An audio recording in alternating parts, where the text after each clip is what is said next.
Through 2 preseason games, it's fair to say the Raiders' defense is a little further along than the offense. Coach Kaepernick leading his first scoring drive. What were your impressions of the first half? Well, we're getting penalized way too much. But that hasn't stopped them from turning New Orleans into Bears territory. Tim Lincecum told reporters today that he won't be the guy throwing a tantrum. The Warriors did more than just tread water during their rough stretch in January. The only thing they didn't have an answer for is what to call the game-winning touchdown. When you look at all the history here, is that one of your favorite moments at Candlestick? But it was what Hahn did without a club in his hand that turned him from obscure rookie to internet sensation. LeBron's performance was really a sight to see last night. Monday night was indeed the final game at Candlestick. I'd say the 49ers managed to send the old park out on a high note. Dwight Clark has the catch, and now Navarro Bowman has the pick. It clinched a playoff berth, kept alive the 49ers' chances of winning the NFC West, and provided Jim Harbaugh with a birthday he'll never forget. I'll remember that till the day I die. I got it at 50. 50, I couldn't have had a better birthday present. Right at the halfway point. I'm shooting for 100, so I got it right at the halfway point. Happier than a pig in slop. The mood is the exact opposite in Alameda, where the Raiders have lost 5 straight. Dennis Allen is being ripped by Terrell Pryor's agent, Jerome Stanley, who feels Allen's decision to reinsert Pryor as the starter is long overdue, and the head coach wants Pryor to fail. I'd say that's the stupidest thing I've ever freaking heard. You know, no coach in their right mind. This isn't the Real Housewives of Beverly Hills. He will never emotionally fulfill you, ever. Know that. Know that. Know that. This isn't made for TV drama, okay? This is football. Know that. The Warriors will host the Clippers tomorrow night, one of the league's 5 nationally televised games on Christmas. Golden State will be looking for their 3rd straight win. It hasn't exactly been a happy holiday season for former Warriors assistant coach Mike Malone, who is now the head coach of the Kings. Sacramento has just 8 wins, which is tied for fewest in the Western Conference. And after last night's loss to New Orleans, Malone didn't hold back. It's the same problem every night. I guess we got to get some better players who can contain the basketball, because right now we can't give up a 39-point fourth quarter.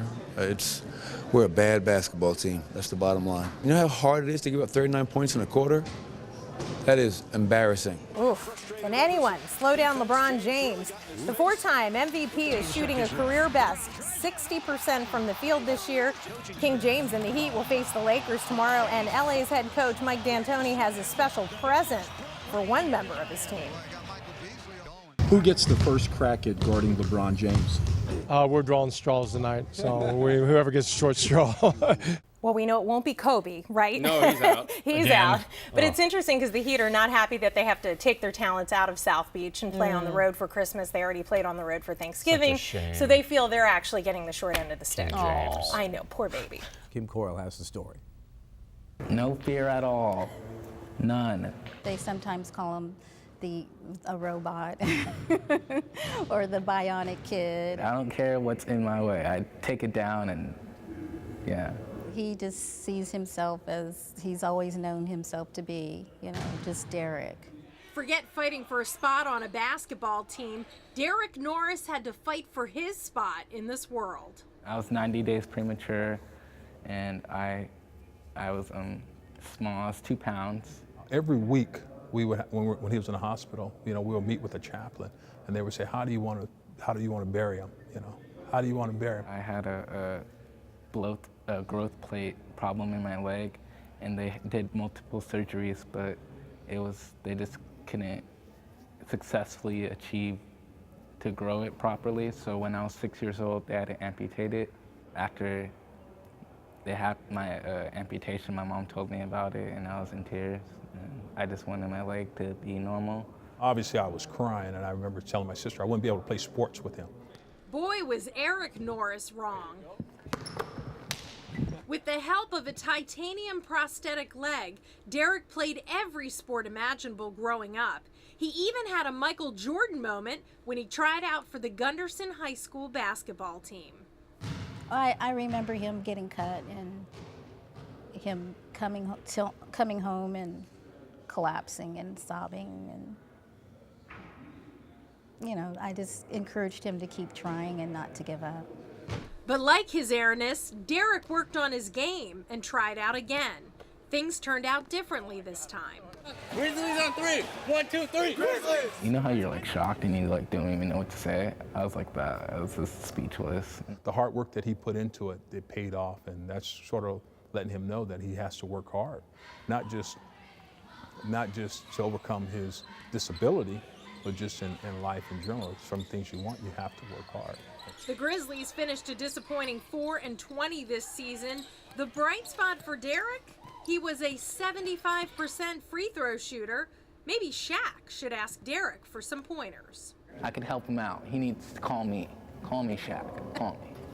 Only a junior, Derek hopes to attend San Jose State after graduating from Gunderson. His dream, to become a public address announcer in the NBA. But for now, the 17-year-old wants to get his own message across. Never give up on your dream and just work hard.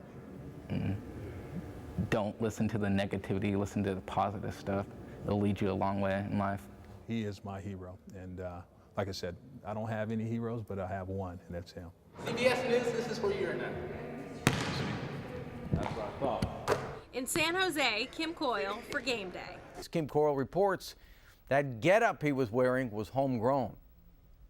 You need your sunglasses to watch John play now. Historically, golfers are known for being well-dressed. Mark Twain said clothes make the man. Naked people have little or no influence on society. Twain obviously never met John Daly, who apparently didn't get the memo. What'd you think of John Daly when he golfed without his shirt on? I saw that picture and I thought to myself, that is a blank canvas. Meet Woody! Exclamation point. World-renowned fashion designer to the stars, whose runway is the fairway. As long as the tour's okay with it, and I'm bringing back the 60s, 70s, and parts of 80s, they're fine with it. Comfort and quality is all that matters. Oh, I used to just be mild and mannered Scott Woodworth when I was a graphic designer, just sitting in my office in front of my Mac, just pushing my little mouse across the mouse pad. Now he's one of the owners of Loudmouth Golf. Woody made his first pair of pants 7 years ago. I just started going through the fabric, and none of it I said, not men's pants, not men's pants, not men's pants, and then boom, I said, yes, that is it. And just watch out when we come out with our first fragrance. What would that fragrance smell like? Like high karate. Or like money. The pants are selling like crazy. One of our designs came off a tissue box. I saw it and I went, pants. Weekend amateurs find the designs appealing to the eye and maybe even their scorecard. Or not. Hey, my game needs some help. I couldn't decide which pair screamed birdie, eagle, or just plain screamed. Yeah, must be the pants. A game like that, it's time for the 19th hole. Jacket required. No problem.